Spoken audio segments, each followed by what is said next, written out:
What's up everybody, I am Jaspreet Singh, and in an interesting turn of events where we've been hearing stories of inflation breaking record highs and where we've been seeing gas prices breaking records and where home prices keep breaking records and where food prices are also breaking records, it can be a little bit surprising when you hear this. Inflation may be a lot lower than what anyone thinks, even the Fed. I will go over their reasoning in just a minute on why some experts say that inflation really isn't that bad, but if you listen to what the Federal Reserve Bank is saying, you'll also hear that they're starting to change their tone a little bit. Up through now, the Fed has been saying that they want to fight inflation, which is why they've been raising interest rates, and that's one of the reasons why mortgage rates have been going up. However, just a few days ago, the Federal Reserve Bank released the minutes from their recent meeting, and if you read the headlines, it says that the Fed wants to fight inflation, that they're going to be aggressive to fight inflation over the next few months. But I read through the entire meeting minutes, which was pretty long, and what you'll see is, yes, they want to fight inflation,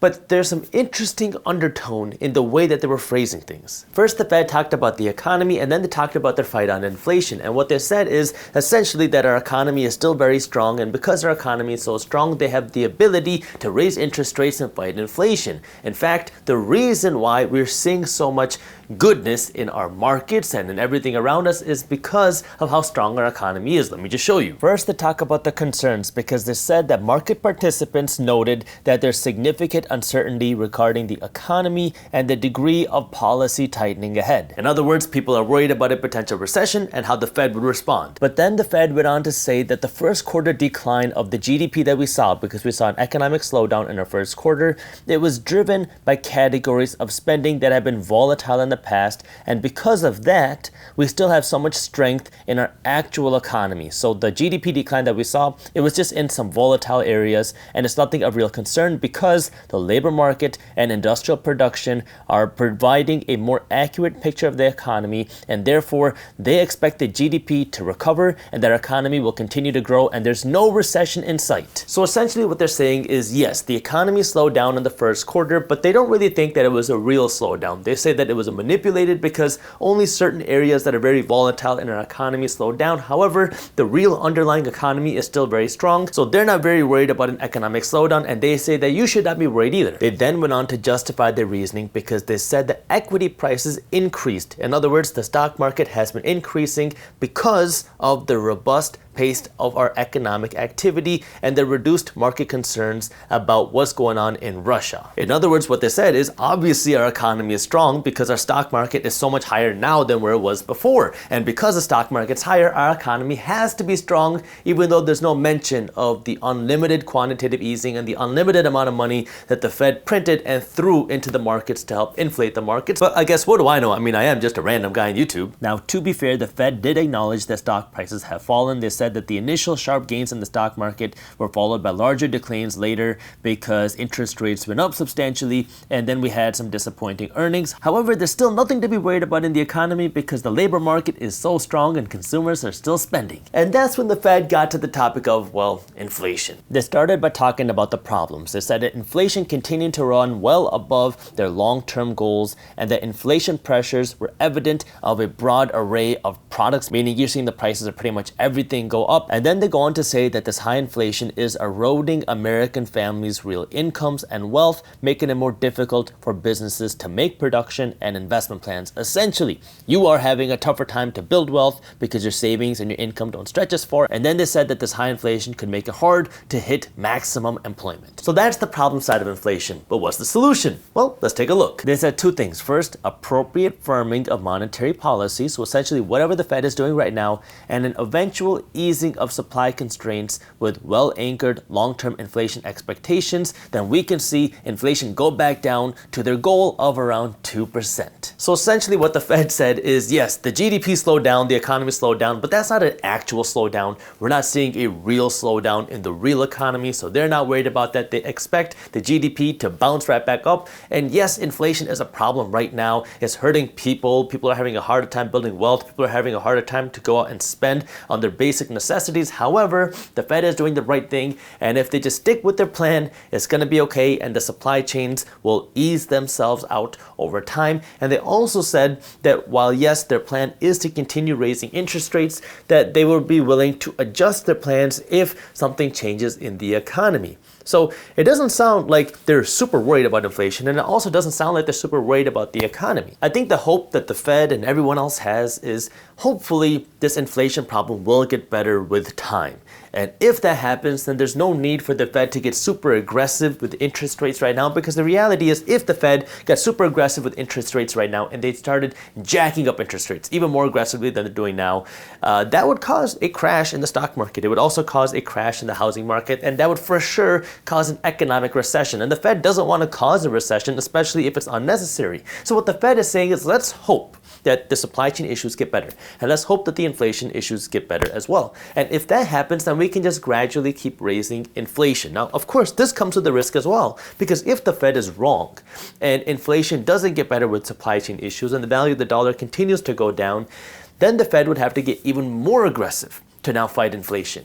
And if they're not willing to get more aggressive, or if they do get more aggressive, you're going to have an issue either way, because if they're not willing to get more aggressive, then you could risk something happening to our currency, our dollars. And if they do get more aggressive, then that means the Fed will have to jack up interest rates even more, meaning that recession then would be even worse, because now you have to jack up interest rates even more aggressively to fight even more inflation, because the more severe inflation is, the more aggressively that you're going to have to fight it, and the more aggressively you fight inflation, the harder the economy is going to be hurt. Now here's the thing, well, the Fed is made up of some very well-educated economists. What you want to do is make sure you take care of yourself and don't just blindly listen to somebody else, because, well, the Fed has been wrong in the past. I mean, they were wrong about inflation. They said it was transitory. Even in this most recent meeting, they talked about how they were wrong about calling inflation transitory, and now they're having to do more to fight inflation because they didn't start fighting it then.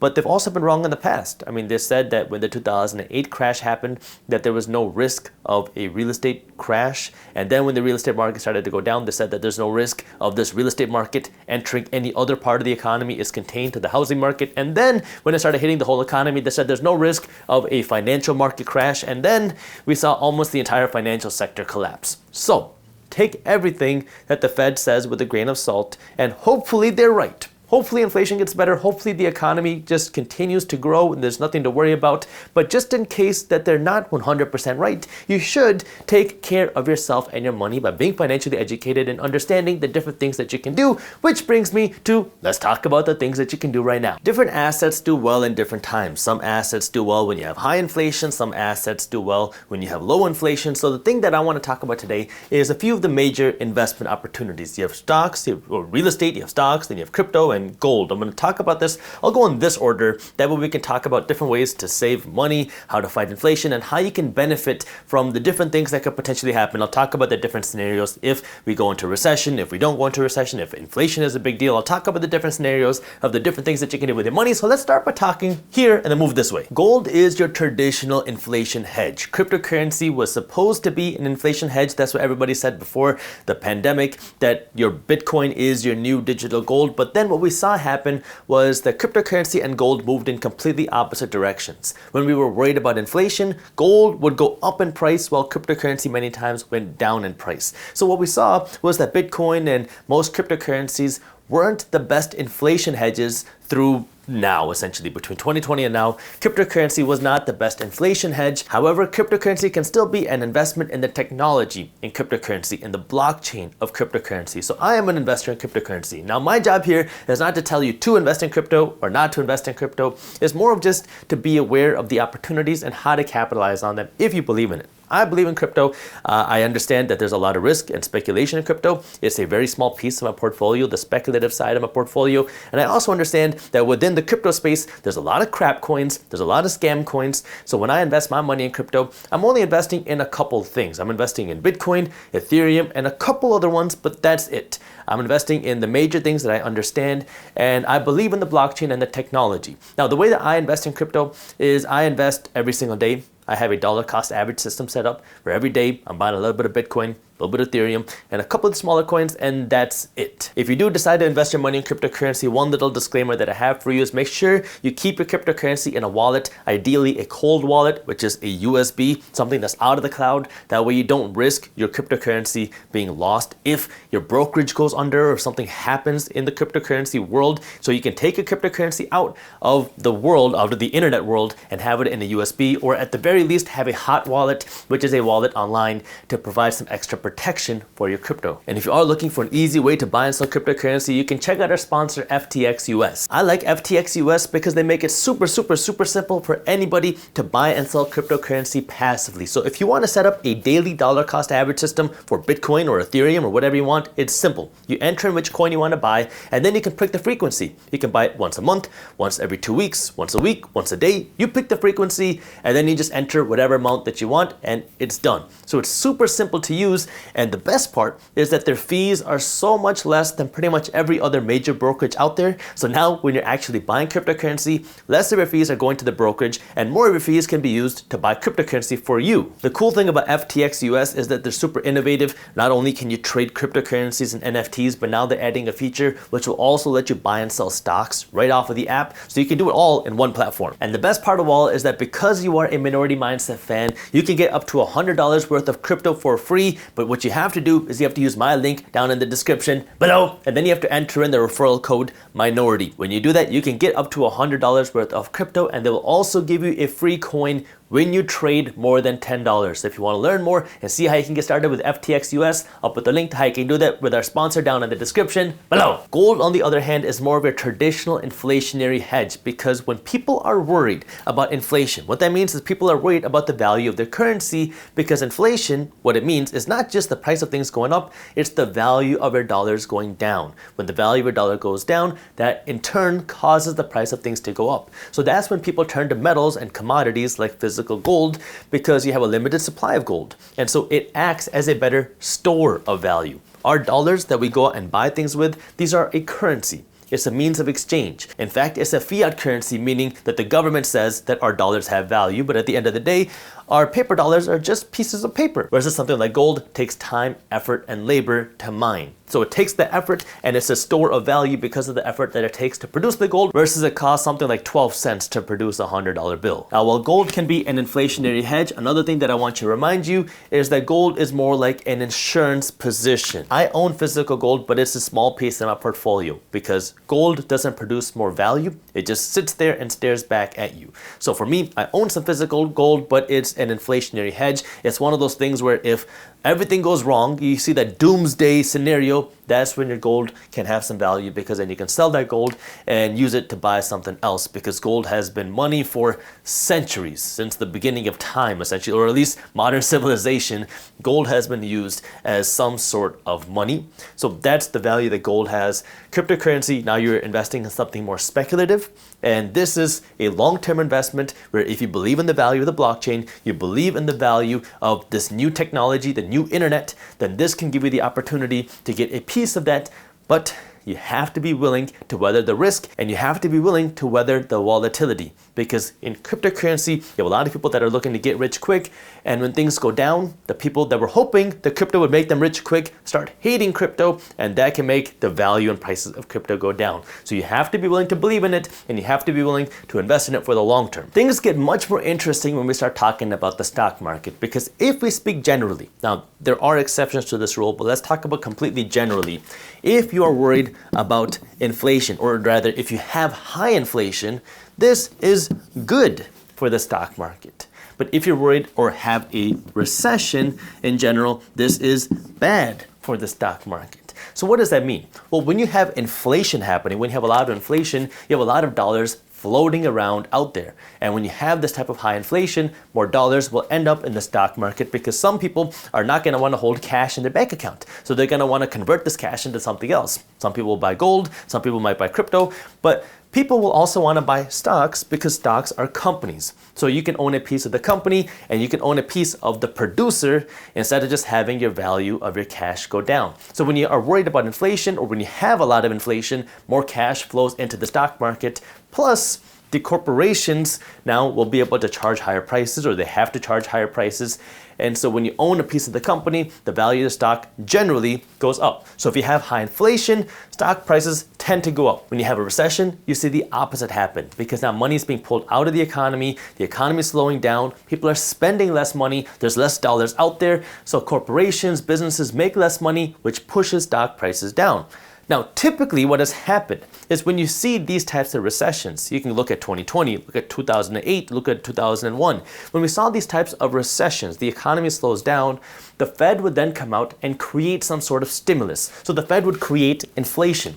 They might do quantitative easing, they might send out stimulus checks, they might cut interest rates. All these things print more money to create more inflation, to fight the recession, and then what happens? The stock market starts to go up because now more money gets created, it enters the economic system, and that causes a rally. We saw this happen in like textbook form in 2020 when we saw the market collapsing, then the Fed opened up the money printer and we saw the fastest stock market rally ever because the Fed started doing unlimited quantitative easing. They printed an unlimited amount of money to bail out the stock market. And so we saw this recession, which hurt the stock market, then the inflation benefited the stock market. So this is where you want to pay attention to what's going on in the economy and what the Fed is doing, because if the Fed continues to just fight inflation and they say, hey, if we go into a recession, well, it doesn't matter. We're going to keep fighting inflation. If the Fed does that, well, that would help strengthen the value of the dollar, but it would hurt the stock market in the short term. Now, this can create opportunities for you to come in and buy these distressed assets at a great price. It's like Black Friday for investors. Now you can come in and buy some good assets on sale. You just don't want to buy a company into bankruptcy, so you want to make sure you do your research, but it can create a buying opportunity for you there.